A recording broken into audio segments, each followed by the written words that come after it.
Le ministre de l'Hydraulique et de l'Assainissement effectue plusieurs visites d'inspection des installations hydrauliques dans les wilayas du Gogol, du Kidimara et de l'Insaba.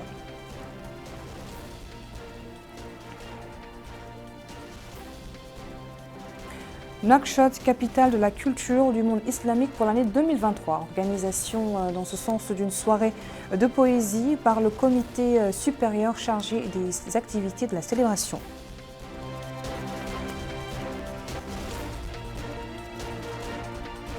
Le premier contingent des pèlerins mauritaniens quittera demain la Médine pour la Mecque. Ils y effectueront les rituels du Hajj.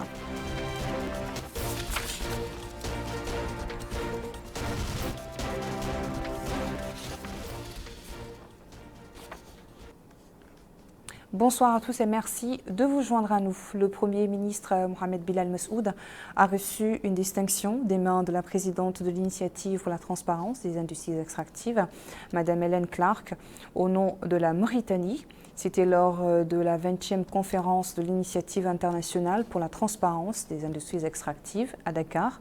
La Mauritanie a été honorée par l'obtention du bouclier de leadership en matière de transparence dans le domaine des industries extractives. Les responsables de l'ITI ont confirmé que la Mauritanie a constamment mis en œuvre des approches innovantes pour atteindre les objectifs de l'initiative en adoptant un cadre juridique et technique approprié pour divulguer les informations en temps opportun afin de permettre l'analyse des données.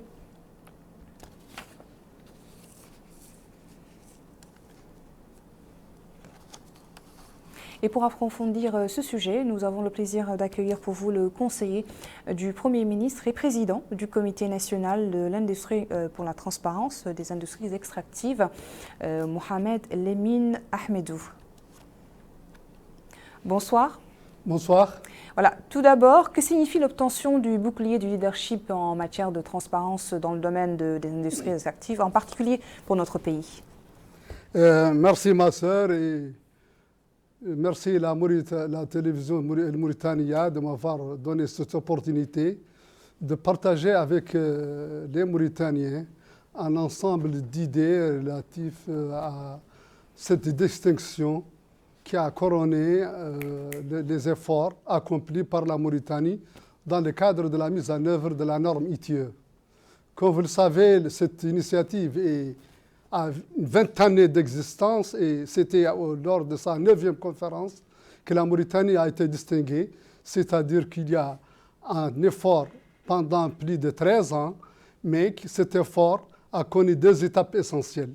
Avant, l'IT était considérée comme étant une structure de corps et après 2020, il y a eu un tournant décisif dans la vie de la mise en œuvre de l'ITA en Mauritanie. C'est-à-dire que le système en place, le président de la République, M. Mohamed Cheikh Ghazouani, son gouvernement qui est dirigé par l'ingénieur M. Mohamed Bilal Messoud, sont très engagés, délibérément engagés dans le cadre de tout mettre sur la table et non sous la table. Donc, cette culture de tout mettre sur la table, cette culture de travailler en synergie avec les différents collèges composant le comité tels que la société civile et les entreprises et les entités de l'État, la volonté politique de donner le cadre juridique, légal et réglementaire pour toutes les exigences,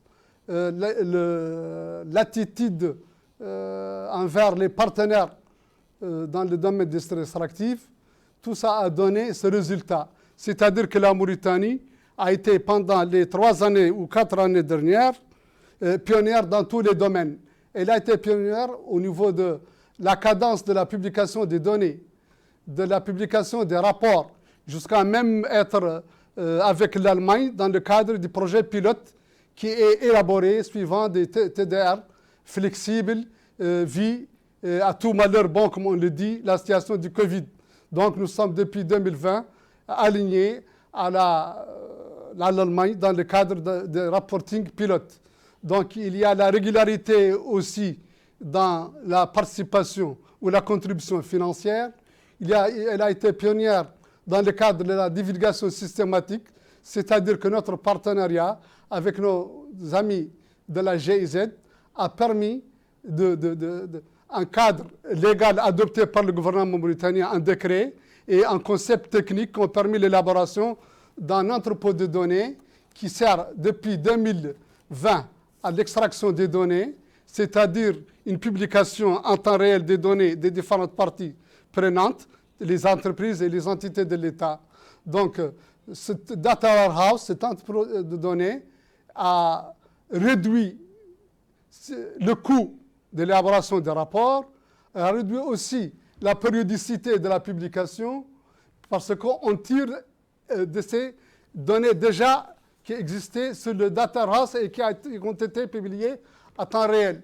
Donc, il y a aussi cet engagement qui s'est traduit par la présence, l'omniprésence du GMP, c'est-à-dire soit par le comité national ou le secrétaire technique, à tous les niveaux de la mise en œuvre, ce qui a permis à la Mauritanie d'être, pour la première fois de son histoire, membre du conseil d'administration de l'ITE, après avoir été suppléant du Niger de 2009 à 2013. Cette fois-ci, le président de l'ITE de Mauritanie, il représente la région 4 au niveau de la zone après la restructuration de l'initiative, c'est-à-dire le Mali, le Burkina, le Sénégal, la Gambie, la Côte d'Ivoire et l'Irak, c'est-à-dire c'est l'Afrique francophone, le Moyen-Orient et l'Afrique du Nord. On peut aussi ajouter à cela que depuis janvier 2021, tous les contrats et toutes les licences sont publiés en temps réel. Il n'y a rien à cacher.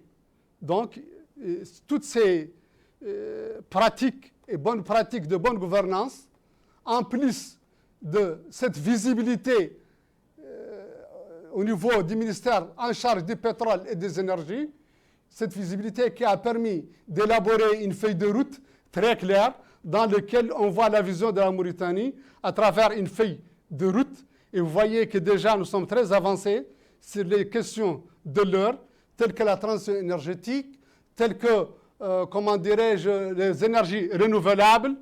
Et vous voyez qu'on a plusieurs déjà conventions et contrats pour la production et la vente de l'hydrogène. Nous sommes très avancés sans pour autant abandonner notre fossile, mais de se préparer à une transition énergétique progressive et sûre.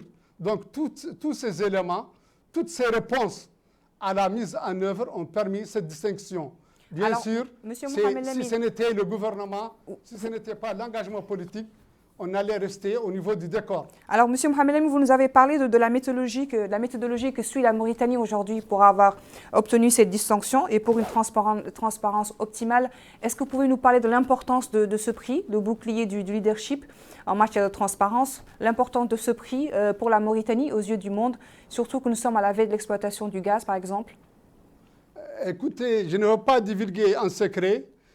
Si je vous dis que le mercredi d'après la distinction, je faisais l'objet de beaucoup de contacts des grandes multinationales et des membres d'un certain niveau de la société civile qui sont intéressés par cette situation de transparence et de bonne gouvernance dans le secteur extractif en Mauritanie.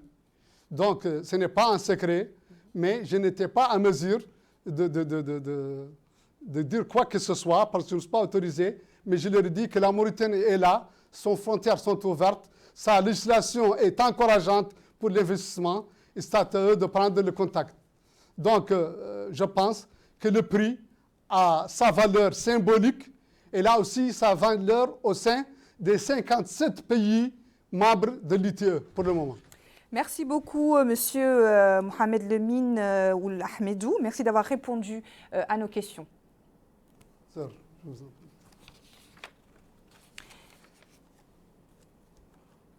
Dans le reste de l'actualité, le ministre de l'Hydraulique et de l'Assainissement, Sidi Mohamed Taleb Amar, a effectué plusieurs visites d'inspection des installations hydrauliques dans les wilayas du Gourgol, du Guidimaha et de la Saba. Le ministre s'est informé sur le terrain des installations dont les travaux ont été récemment lancés et a visité les bâtiments destinés à servir de résidence des travailleurs de la SNDE. Abdullah Damaba revient sur les temps forts de ces visites. Le ministre de l'Hydraulique et de l'Assainissement, Sidi Mohamed Ould Taleb Amar, s'est rendu au niveau de certaines installations de la seconde phase du projet Aftoul Chergui dédié à l'alimentation en eau potable pour des regroupements villageois au niveau des wilayas du Gorgol, de la Saba et du Brakna. Au sein de la wilaya du Gorgol, une dizaine de localités bénéficient de ce projet. Le ministre est inquiet de l'avancement des travaux en compagnie des autorités administratives de ces wilayas. Il s'est dans ce cadre rendu au niveau du réseau de canalisation qui s'étend sur 40 km reliant la station principale au plus grand réservoir. Au niveau de ces différentes étapes, il a appelé les responsables à achever ces travaux en respectant les délais impartis. Sidi Mohamed Taleb Amar a déclaré que c'est la troisième fois qu'il visite ce projet depuis la pose de la première pierre de la seconde phase du projet d'Aftoul Chergui par le président de la République. Il a par ailleurs souligné qu'une fois terminé, ce projet permettra de desservir en eau potable plus de 50 regroupements résidentiels supplémentaires. Le ministre est en outre informé de l'état d'avancement du réseau du village de Siliona dans la zone de Funkleit, ce qui permettra d'approvisionner 3000 familles en eau potable. Ce projet est financé par le Fonds arabe pour le développement économique et social FADES pour un montant de l'ordre de 24 millions d'euros. Au Guidimaha, le ministre de l'Hydraulique et de l'Assainissement s'est rendu au niveau de certains barrages en cours de construction dans le cadre du projet d'irrigation en eau destiné aux activités agro-silvopastorales. Sidi Mohamed Ould Taleb Amar s'est inquiet de l'état du barrage de Baïdiam dans la Moukata de Kabou. En compagnie du Wali de Guidimaha, il a reçu des explications se rapportant à l'état de ce barrage. Dans la Moukata de Oulienge, le ministre de l'Hydraulique et de l'Assainissement s'est arrêté dans la zone de Zerecha relevant de la commune de Labouli. Il s'est dans ce cadre informé de l'état de ce barrage afin de permettre l'irrigation de 20 hectares de terres arables. Mohamed Ould, directeur des barrages et de l'hydrologie au ministère de l'Hydraulique et de l'Assainissement, a indiqué qu'ils ont eu à visiter en compagnie des ministres de l'Hydraulique et de l'Assainissement certains ouvrages qui font partie du programme de construction de barrages dans le cadre de la stratégie nationale de ce secteur dont l'objectif est d'ériger 65 barrages. Il a par ailleurs précisé que les barrages jouent un rôle important dans le cadre de l'agriculture. Le ministre de l'Hydraulique et de l'Assainissement s'est rendu dans la localité d'Againat, à 12 km de la ville de Kankossa. Cette visite d'information rentre dans le cadre de ses déplacements afin de s'enquérir de l'évolution des travaux de barrage dans cette zone, en compagnie du Wali de la Saba. Le ministre a échangé avec les responsables de ces travaux quant à l'exécution de ce projet, appelant ces derniers à livrer ce barrage avant le prochain hivernage.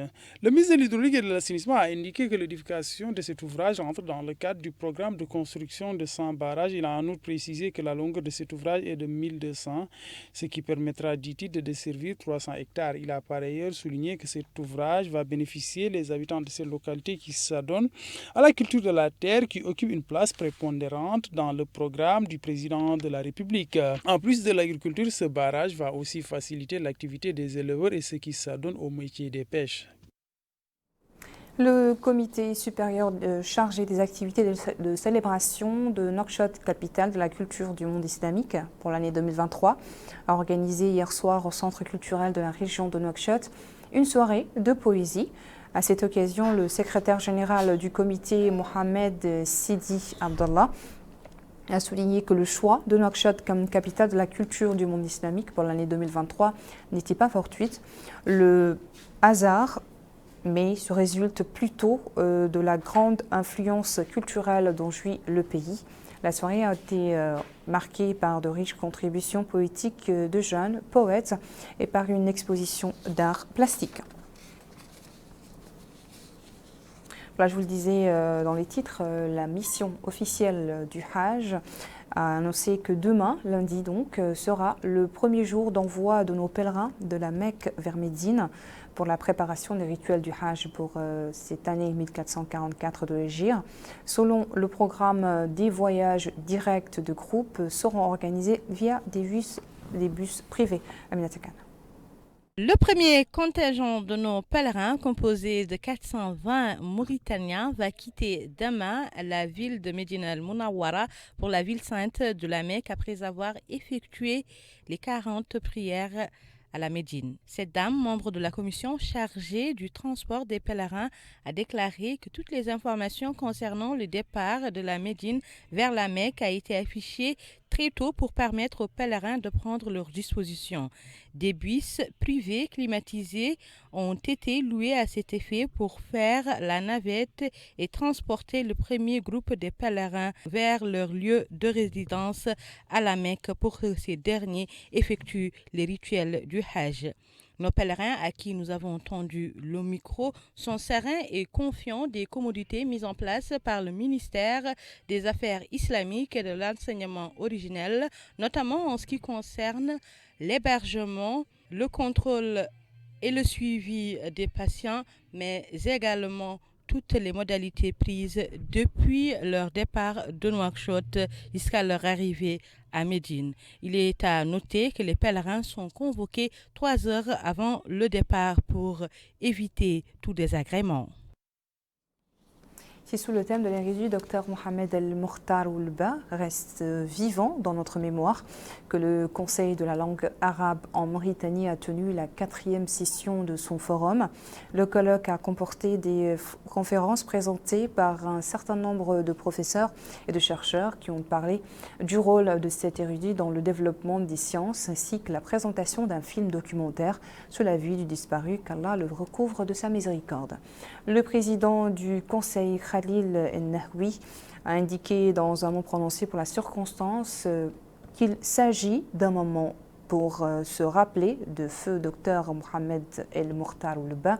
Il a précisé également que le disparu était une personnalité à dimensions multiples et qui a plusieurs contributions dans différents domaines pour élever le niveau de la science en Mauritanie. Le colloque s'est déroulé en présence de plusieurs chercheurs et d'hommes de culture en Mauritanie. Poursuite des travaux du ministère de l'Habitat, de l'Urbanisme et de l'Aménagement du Territoire à Nema. L'exécution de la 2e phase du schéma directeur de la ville est supervisée par les équipes techniques du ministère. Le plan d'urbanisme va donner à la capitale de la wilaya du Hod El Sharqi une image clivessier, c'est-à-dire le visage d'une ville moderne et attractive. Retour à Aminata Khan. Réaménagement, restructuration et réalisation des routes pour désenclaver les quartiers périphériques de la ville de Nema, capitale de la wilaya du Hod Sharqi, c'est l'objectif que s'est fixé le ministère de l'Habitat, de l'Urbanisme et de l'Aménagement du Territoire qui œuvre depuis plus de 2 semaines pour mettre en place le schéma directeur de la ville. À notre micro, cet employé du ministère a indiqué que les travaux sont entrés dans leur 2e phase et qu'ils ont fini les 2 axes principaux et la rue 20 de la route de l'Espoir. Les travaux de désenclavement se poursuivent, conclut-il, et les populations leur sont d'une grande aide. Les travaux de désenclavement et de réaménagement de la ville de Nema ont été salués par ses habitants de la périphérie de Khleila. Ils ont indiqué que la restructuration et l'aménagement de leur quartier va permettre la fluidité du trafic. Ils remercient à cet effet le gouvernement et indiquent qu'ils ont été longtemps marginalisés. Le Forum mauritanien des consommateurs a organisé aujourd'hui un colloque scientifique sur les sacrifices et les avantages nutritionnels de la viande rouge. Dans son intervention, le secrétaire général du Forum, Khalil Ahmedou Khairi, a indiqué que les idées qui ont été débattues lors de cette rencontre étaient dans leur intégralité dans l'intérêt du consommateur, d'autant plus que nous sommes à quelques jours de la célébration de la Eid al-Adha. Il a souligné que le Forum organise ces séminaires dans le but de sensibiliser sur les sujets liés à la vie des citoyens, notamment en ce qui concerne l'alimentation.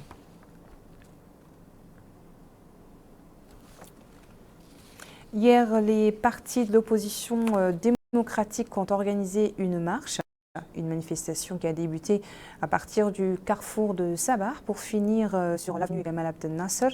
Les organisateurs du rassemblement ont rejeté les résultats des élections municipales, régionales et législatives qui se sont déroulées le 13 mai dernier. Ont pris part à la marche, outre les citoyens, les chefs des partis de l'Alliance populaire progressiste, l'Union des forces du progrès, le Rassemblement national pour la réforme et le développement Tawassoul et le mouvement ERA. La présidente du conseil régional de Nouakchott, Fatimetou Abdelmalik, a supervisé hier soir les finales de 3 championnats de futsal organisés par l'association des jeunes de futsal. C'est ainsi que l'équipe Hala Rim a été couronnée du championnat par les moins de 17, tandis que l'équipe des Étoiles a remporté le championnat des vétérans en battant l'équipe de Karama.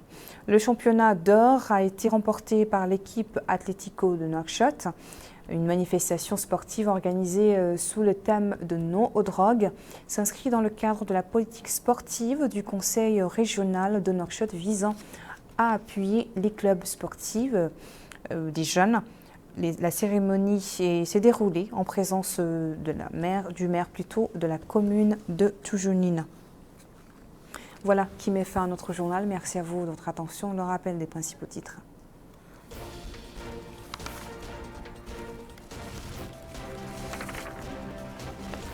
Le ministre de l'Hydraulique et de l'Assainissement effectue plusieurs visites d'inspection des installations hydrauliques dans les wilayas du Gourgol, du Guidimara et de l'Assaba. Organisation d'une soirée de poésie par le comité supérieur chargé des activités de la célébration de Nouakchott, capitale de la culture du monde islamique pour l'année 2023.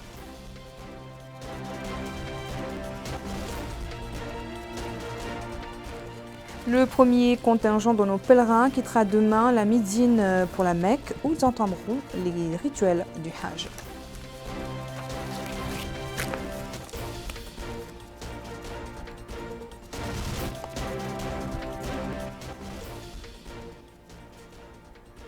Merci de votre fidélité et très bonne suite de programme sur Il Mauritania.